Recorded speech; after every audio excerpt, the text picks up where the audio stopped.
கோரிக்கைகளை ஏற்றுக்கொள்ளுமாறு தமிழக அரசை எடப்பாடி பழனிசாமி வலியுறுத்தியுள்ளார். அதிமுக பொதுச் செயலாளர் எடப்பாடி பழனிசாமி வெளியிட்டுள்ள எக்ஸ் தள பக்கத்தில், அருள்மிகு தண்டாயுதபாணி சுவாமி திருக்கோயிலுக்கு சொந்தமான நிலத்தில் பல ஆண்டுகளாக வியாபாரம் செய்து வந்த நூற்றுக்கணக்கான கடைகளை சென்னை உயர்நீதிமன்ற மதுரை கிளை மற்றும் உச்சநீதிமன்ற உத்தரவின்படி அகற்றப்படும் என்று அறநிலையத்துறை அதிகாரிகள் தெரிவித்துள்ளனர். பல ஆண்டுகளாக அக்கடைகளை நம்பிதான் தங்கள் வாழ்வாதாரமே உள்ளதாகவும், எனவே தங்களை தொடர்ந்து வியாபாரம் செய்வதற்கு வசதியாக மாற்று இடம் வழங்க வேண்டும் என்றும், மாற்று இடம் வழங்கப்படும் வரை தொடர்ந்து அந்த இடத்திலேயே வியாபாரம் செய்ய வியாபாரிகள் வைத்த கோரிக்கையினை ஏற்று மாற்று இடம் வழங்கப்படும் வரை அவகாசம் வழங்க வலியுறுத்துகிறேன் என கூறியுள்ளார்.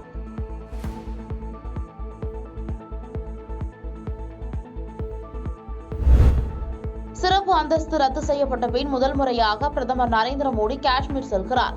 ஜம்மு காஷ்மீருக்கு சிறப்பு அந்தஸ்து வழங்கும் சட்டம் 370 கடந்த 2019ஆம் ஆண்டு ஆகஸ்ட் 5ஆம் தேதி மத்திய அரசு ரத்து செய்தது. மேலும் அந்த மாநிலம் ஜம்மு காஷ்மீர், லடாக் என 2 யூனியன் பிரதேசங்களாக பிரிக்கப்பட்டு மத்திய அரசின் நேரடி கட்டுப்பாட்டின் கீழ் கொண்டு வரப்பட்டது. இந்நிலையில் சிறப்பு அந்தஸ்து ரத்து செய்யப்பட்ட 4 ஆண்டுகளுக்கு பின் முதல் முறையாக பிரதமர் நரேந்திர மோடி ஜம்மு காஷ்மீர் செல்கிறார்.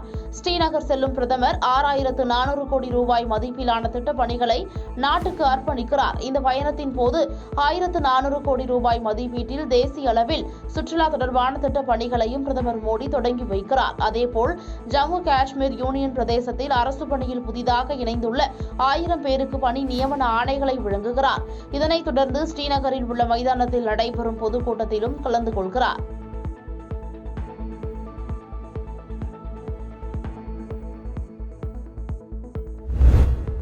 சிறுமி படுகொலை சம்பவத்தில் அதிகபட்ச தண்டனை பெற்றுத்தர வேண்டுமென தவிக தலைவர் விஜய் வலியுறுத்தியுள்ளார். புதுச்சேரியில் கடத்தப்பட்டு 9 வயது சிறுமி படுகொலை செய்யப்பட்டு கால்வாயில் தூக்கி வீசிய சம்பவம் பெரும் அதிர்ச்சியை ஏற்படுத்தியது.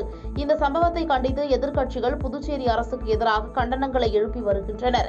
இந்நிலையில் தமிழக வெற்றிக் கழகத்தின் தலைவர் விஜய் புதுச்சேரி சிறுமி படுகொலை சம்பவம் குறித்து தனது கண்டனத்தை தெரிவித்துள்ளார். இதுகுறித்து தமிழக வெற்றிக் கழகத்தின் அதிகாரப்பூர்வ எக்ஸ் தளத்தில், புதுச்சேரி முத்தியால்பேட்டையை சேர்ந்த 9 வயது சிறுமி பாலியல் துன்புறுத்தலால் படுகொலை செய்யப்பட்ட சம்பவம் நெஞ்சை பதற வைக்கிறது. சிறுமியை மிருகத்தனமாக ஈவு இரக்கமின்றி படுகொலை செய்த கொலையாளிகளுக்கு சட்டப்படி அதிகபட்ச தண்டனை பெற்றுத்தர புதுச்சேரி அரசு உரிய நடவடிக்கை எடுக்க வேண்டும் என்று தமிழக வெற்றிக் கழகம் சார்பில் கேட்டுக் கொள்கிறேன் என பதிவிட்டுள்ளார்.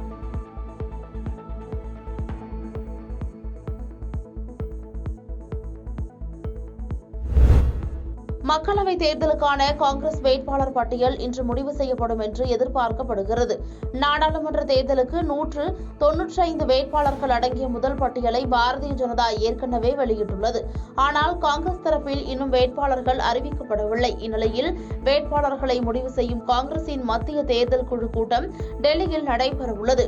காங்கிரஸ் தலைவர் மல்லிகார்ஜுன கார்கே, முன்னாள் தலைவர்கள் சோனியா காந்தி, ராகுல் காந்தி மற்றும் குழு உறுப்பினர்கள் கலந்து கொள்கிறார்கள். அக்கூட்டத்தில் காங்கிரஸ் வேட்பாளர்கள் இறுதி செய்யப்படுவார்கள் என்று காங்கிரஸ் பொதுச் செயலாளர் ஜெயராம் ரமேஷ் தெரிவித்தார். உத்தரப்பிரதேசத்தில் காங்கிரஸ் கட்சியின் கோட்டையான ரேபரேலியிலிருந்து தனது தேர்தல் பயணத்தை தொடங்க காங்கிரஸ் முக்கிய தலைவர் பிரியங்கா காந்தி திட்டமிட்டுள்ளதாகவும், அதே நேரத்தில் ராகுல் காந்தி மற்றொரு முக்கியமான தொகுதியான அமேதியில் மீண்டும் அரசியல் களத்தில் இறங்குவார் என்றும் எதிர்பார்க்கப்படுகிறது.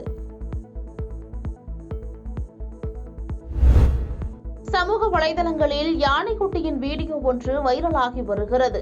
வண்ணங்களின் திருவிழாவான ஹோலி பண்டிகை நாடு முழுவதும் விரைவில் கொண்டாடப்பட உள்ளது. இந்த பண்டிகையின் போது ஒருவர் மீது ஒருவர் பலவிதமான வண்ண பொடிகளை வீசி கொண்டாடுவார்கள்.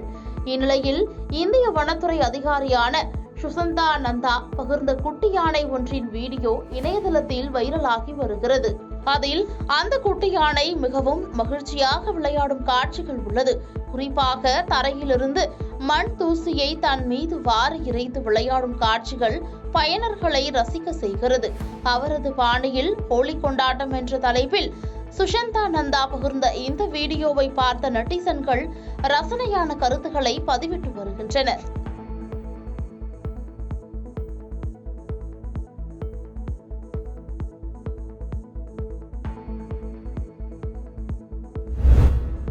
தாமரையால் உடலுக்கு கேடு, நீர்நிலைகளுக்கு நாட்டுக்கு கேடு என்று மயிலாடுதுறையில் நடைபெற்ற 3 மாவட்ட காங்கிரஸ் கமிட்டி கூட்டத்தில் காங்கிரஸ் மாநில தலைவர் செல்வ பெருந்தகை விமர்சித்துள்ளார். மயிலாடுதுறை, திருவாரூர், நாகப்பட்டினம் ஆகிய 3 மாவட்ட காங்கிரஸ் கமிட்டியின் கமிட்டி நிர்வாகிகள் மற்றும் வாக்கு முகவர்கள் கூட்டம் மாவட்ட தலைவர் ராஜகுமார் தலைமையில் மயிலாடுதுறையில் நடைபெற்றது. இதில் சிறப்பு அழைப்பாளராக தமிழ்நாடு காங்கிரஸ் கமிட்டி தலைவர் செல்வ பெருந்தகை கலந்து கொண்டு நிர்வாகிகள் மற்றும் தொண்டர்களிடையே உரையாற்றினார். தொடர்ந்து செய்தியாளர்களை சந்தித்த அவர், தமிழ்நாட்டில் பாஜக நோட்டா வாக்குகளை விட குறைவான வாக்குகளையே பெறும், 400 தொகுதிகளில் இந்தியா கூட்டணி வெற்றி பெறும், திமுகவுடன் பல ஆண்டுகளாக கூட்டணியில் உள்ளோம், எனவே திமுக விட அதிக இடங்களை ஒதுக்கினாலும் கூட அதிமுகவுடன் கூட்டணி சேர மாட்டோம் என்று திட்டவட்டமாக தெரிவித்துள்ளார். தமிழ்நாடு காங்கிரஸ் கமிட்டியை 2வது இடத்தில் கொண்டு வந்திருக்கிறோம்.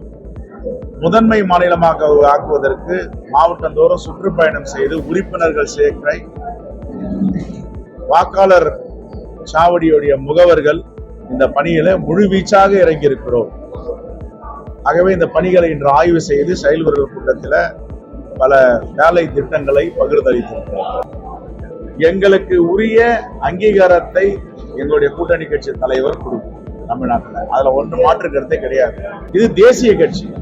எங்க தலைவர் எல்லாம் உத்தரப்பிரதேசத்துல ஒப்பந்தம் போட்டிருக்காங்க, மகாராஷ்டிரால ஒப்பந்தம் போட்டிருக்காங்க, பீகார்ல ஒப்பந்தம் போட்டிருக்காங்க, டெல்லியில ஒப்பந்தம் போட்டிருக்காங்க, பல மாநிலங்கள்ல ஒப்பந்தம் போட்டுட்டு வராங்க. தமிழ்நாடு அதுல ஒரு மாநிலம். அப்போ சிறிய கட்சிகள் என்று சொல்லுவதை விட மாநில கட்சிகளே இன்னும் ஒரு ஒப்பந்தத்துக்கு முடிவுக்கு வரலன்னா ஒரு தேசிய கட்சி உடனே எப்படி போயிட்டு ஒப்பந்தத்துக்கு முடிவுக்கு வரும்? பேசிட்டு இருக்கோம். காலங்கள் இருக்கு, நேரங்கள் இருக்கு. இன்னும் கோட் ஆஃப் கான்டாக்ட் தேர்தல் சட்டம் நடைமுறைக்கு வரல. வந்த பிறகு நாங்க முழுமையா இறங்கி செய்வோம். அதுல மாற்று கருத்தே இல்லை. ஓமலூர் அருகே விவசாயிகளின் நியாயமான கோரிக்கையை மத்திய அரசிடம் தெரிவிப்பதாக ஜி.கே. வாசன் உறுதியளித்துள்ளார். சேலம் மாவட்டம் ஓமலூர் அருகே காமலாபுரம் கிராமத்தில் தமிழ் மாநில காங்கிரஸ் தலைவர் ஜி.கே. வாசன் கலந்து கொண்டு நீர்மோர் பந்தலை திறந்து வைத்தார். முன்னதாக அவருக்கு கட்சி நிர்வாகிகள் சால்வை அணிவித்தும் காளை மாடுகளை கொண்டும் உற்சாக வரவேற்பு அளித்தனர். தொடர்ந்து அவர் காளை மாடுகளுக்கு சந்தனம் பூசி பொட்டு வைத்து மரியாதை செலுத்தினார். இதனையடுத்து பெண்களிடம் குறைகளை கேட்டறிந்த அவர், அவர்கள் வழங்கிய மனுக்களை பெற்றுக்கொண்டு உரிய நடவடிக்கை எடுக்கப்படும் என்று தெரிவித்தார். பின்னர் ஓமலூர் அருகே பொட்டியபுரம் கிராமத்தில் விமான நிலைய விரிவாக்கத்தால் நிலங்களை இழக்கும் விவசாயிகளை சந்தித்து பேசினார். தொடர்ந்து விவசாயிகளின் நியாயமான கோரிக்கையை மத்திய அரசிடம் தெரிவிப்பதாக உறுதியளித்தார். இந்த விவசாயிகள் சந்திப்பு நிகழ்ச்சியில் தமாக சார்பில் தேர்தலில் போட்டியிட விருப்ப மனு கொடுக்கப்பட்டது.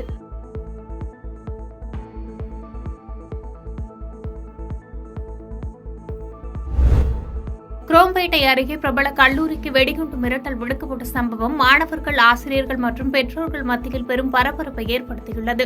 சென்னை குரோம்பேட்டையில் இயங்கி வரும் தனியார் பொறியியல் கல்லூரிக்கு நேற்று மாலை மின்னஞ்சல் மூலம் வெடிகுண்டு மிரட்டல் விடுக்கப்பட்டுள்ளது. இதனைக் கண்டு அதிர்ச்சியடைந்த கல்லூரி நிர்வாகத்தினர் சிட்லப்பாக்கம் காவல் நிலையத்தில் புகார் அளித்தனர். அதனைத் தொடர்ந்து வெடிகுண்டு தடுப்பு பிரிவு போலீசார் தீவிர சோதனை மேற்கொண்டனர்.